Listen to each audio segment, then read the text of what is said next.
तो आज तो सब काला कुर्ता प्रोटेस्ट में पहन कर आए थे। काला कुर्ता पहनते हैं शनिचर ग्रह रहता है मेरे ऊपर ना।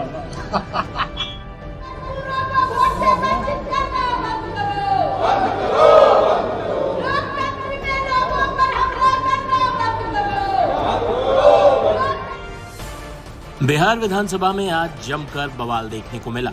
चुनाव आयोग के सर्वे एसआईआर के मुद्दे पर विपक्षी विधायक काले कपड़ों में विधानसभा पहुंचे।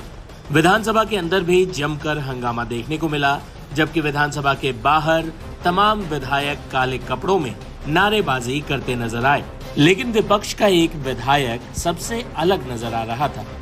वो थे आरजेडी से निष्कासित किए गए तेज प्रताप यादव। पार्टी से निकाले जाने के बाद पहली बार तेज प्रताप यादव विधानसभा पहुंचे थे, लेकिन एक तरफ जहां उनकी मां राबड़ी देवी हों या भाई तेजस्वी यादव सभी काले कपड़ों में पहुंचे थे, लेकिन तेज प्रताप यादव एकदम सफेद शफाक कुर्ते में मुस्कुराते हुए विधानसभा में नजर आए। जब पत्रकारों ने उनसे पूछा कि आपने काले कपड़े क्यों नहीं पहने, तो तेज प्रताप यादव ने जो जवाब दिया उसे सुनकर आप भी मुस्कुरा उठेंगे। हंगामा हुआ सदन में, आज काफी हंगामा हुआ। एसआईआर को लेकर हंगामा हो रहा है। तो जो मसला जो मुद्दा सरकार लागू नहीं कर रहा तो हंगामा हो रहा है। और आप काला कुर्ता में आज नहीं आए, सारे लोग आए। तो ऐसे ही रहता है शुरू से, सारा जीवन उच्च विचार। वाह, तो आज तो सब काला कुर्ता प्रोटेस्ट में पहन कर आए थे। काला कुर्ता हम पहनते हैं शनिचर ग्रह रहता है मेरे ऊपर ना। काला कुर्ता उसी दिन हम पहनते हैं। सदन आ रहे हैं, सदन के अंदर नहीं जा रहे हैं। तेज प्रताप जी सदन के अंदर नहीं जा रहे हैं। यही है, आ रहे हैं, हाजिरी बना रहे हैं अपना। बता दें कि बिहार में चुनाव आयोग वोटर सर्वे करा रहा है, जिस पर विपक्ष को आपत्ति है। इस मुद्दे पर दिल्ली में देश की संसद में भी विपक्षी सांसदों ने विरोध प्रदर्शन किया।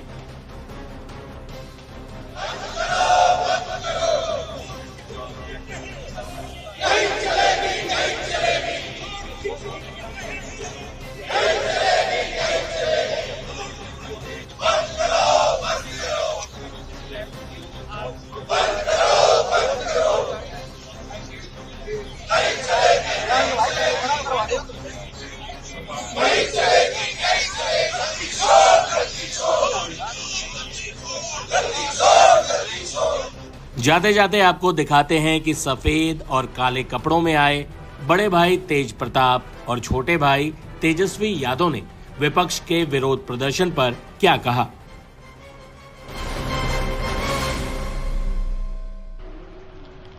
एसआईआर के मुद्दे पे आज फिर से एक बार बिहार विधानसभा में खूब बवाल हुआ है, कुर्सी भी उठा लिया गया। हाँ, तो ये गंभीर मामला है एसआईआर का, और सभी लोग जितने विपक्ष में हैं सभी लोग अपनी मांग को कर रहे हैं, और हम लोग का भी मांग है, हमारा भी मांग है, टीम तेज प्रताप यादव का भी मांग यही है कि हम लोग इसको सरकार को घेरने का काम कर रहे हैं। और ये जो मामला है बहुत गंभीर मामला है, जिसको लेकर के सब लोगों ने देखा कि किस तरीके से नेता प्रतिपक्ष तेजस्वी जी और सभी विधायकगण के सभी लोग जो हैं वो किस तरीके से सरकार को घेरने का काम किया, और लगातार जब तक मांग पूरा नहीं होगा तब तक सरकार को लोग घेरने का काम करेगी।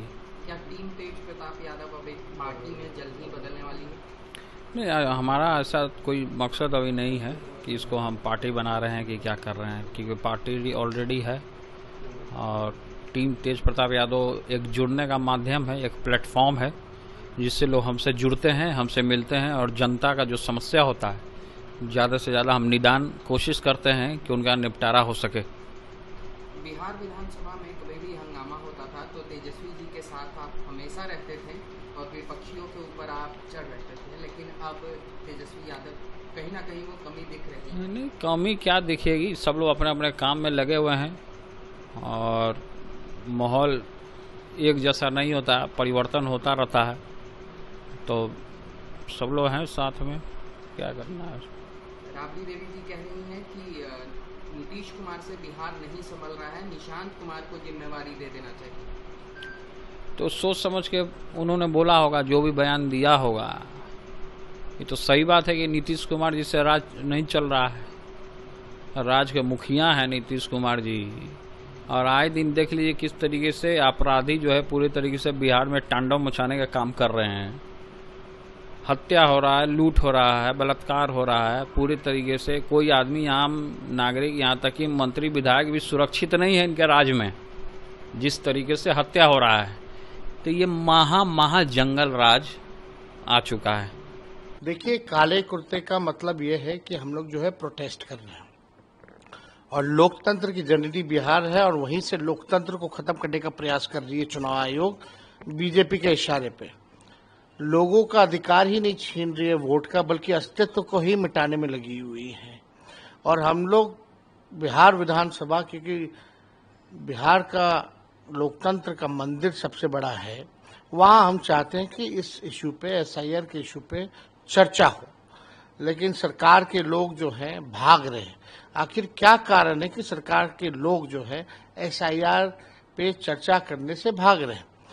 सुप्रीम कोर्ट ने भी फटकार लगाई, इलेक्शन कमीशन को सलाह दिया, लेकिन इलेक्शन कमीशन अब तक जो है प्रेस कॉन्फ्रेंस उनके कमिश्नर्स अब तक जो है नहीं किए हैं। आखिर क्या कारण है? डर किस बात का है? छुप के क्यों आप ये काम कर रहे हैं? खोल के अगर कहीं कंफ्यूजन है, कहीं सवाल पूछे जा रहे हैं, तो आपको सामने आकर के इसका जवाब देना चाहिए। लोगों में असमंजस की स्थिति है। आज वोटर लिस्ट से नाम कटा, यानी पेंशन कार्ड दोगे, फिर राशन कार्ड दोगे, फिर जितने सरकारी स्कीमों का लाभ जो गरीबों वंचितों को जो मिल रहा है वो भी नहीं मिलेगा फिर। और चुनाव आयोग कौन होता है तय करने वाला कि इस देश का नागरिक कौन होगा, नहीं होगा? उनका काम है प्रॉपर न्यायपूर्ण जो है चुनाव कराना, वोटर जोड़ने का काम उनको करना है। अगर कोई संदेह है, कोई आपत्ति थी, तो आप फरवरी में आपने नया लिस्ट क्यों जारी किया? और इसी वोटर लिस्ट से कई बार जो है चुनाव हो रखा है। 3 बार नरेंद्र मोदी जी प्रधानमंत्री बने इसी वोटर से। तो उनका कहने का मतलब क्या है? फर्जी वोटरों से बने हैं। तो ये कौन इस देश का नागरिक है, कौन नहीं है, ये तो गृह मंत्रालय तय करेगा। चुनाव आयोग का दायित्व चुनाव कराना है, निष्पक्ष चुनाव कराना है, ना कि किसी पार्टी का प्रकोष्ठ बन के किसी पार्टी के लिए काम करना है। तो इस पे हम लोग चाहते हैं कि चर्चा हो, और पार्लियामेंट हो या विधानसभा हो, लगातार जो है चाहे सांसद हो, विधायक हो, सब लोग सवाल उठा रहे हैं। और हम लोग क्यों नहीं उठाएंगे सवाल? जो वोटर्स हैं, जो गरीब हैं, उन्हीं के वोट से चुन करके हम लोग आते हैं। अगर उनके अधिकार को आप छीनिएगा तो हम लोग कैसे चुप बैठ सकते हैं? तो एकदम इस पे चर्चा होनी चाहिए, गंभीर चर्चा होनी चाहिए। बड़ा ड्राइव चल रहा है, 8 करोड़ मतदाताओं का सवाल है। किसी एक वोटर का भी अगर कटता है तो ये अपराध है, और कानूनी संविधान में है कि भाई 18 साल के होने पर आप वोटर हैं देश के, आप ये नहीं छीन सकते।